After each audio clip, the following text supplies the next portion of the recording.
একবার জিজ্ঞেস করি। মা, ও মা, এই কি হয়েছে রে, কুত্তার মতো চালাচ্ছিস কেন?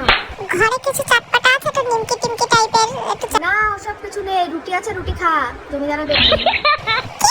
রুটি? এখন রুটি খাবো? আমার চটপটা খেতে ইচ্ছা করছে, আবার রুটি খেতে হতো।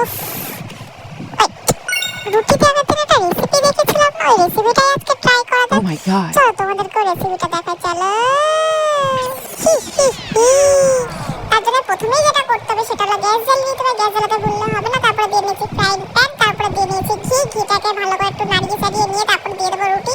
ক্যামেরাটা সাইড হয়ে গেছে কারণ আমি একা হাতেই ক্যামেরা করছিলাম, একা হাতেই রান্না করছিলাম, এটা আমার স্পেশাল ট্যালেন্ট। যাই হোক, তারপরে একটা স্ম্যাচার দিয়ে ভালো করে এটাকে চেপে চেপে চেপে চেপে অনেকক্ষণ ধরে এটাকে ভাজতে হবে, যতক্ষণ এটা মুচমুচে পাপড়ের মতন হয়ে যায়। তো তারপরে এটাকে পাপড়ের মতন করে নিয়ে তারপর দিয়ে নেবো পেঁয়াজ কুচি, লঙ্কা কুচি, ম্যাগি মশলা, নুন, একটু টমেটো কাঁচা, একটু তেঁতুলের চাটনি, আর দিয়ে নেবো ঘরে বানানো আমের আচার। একটু চটপটা যত একটু টক ঝাল মিষ্টি করতে হবে। তারপরে দিয়ে নিচ্ছি একটু বড় লোকিয়া চানা। তারপর এটাকে ভালো করে মাখিয়ে নিয়ে উপর থেকে ঝুড়ি ভাজা ছড়িয়ে দিয়ে এটাকে টেস্ট করে দেবো। খুব সুন্দর খেতে হয়েছিল, তোমরা একবার করে ট্রাই করে। এক কথা অপূর্ব হয়েছিল। Wow.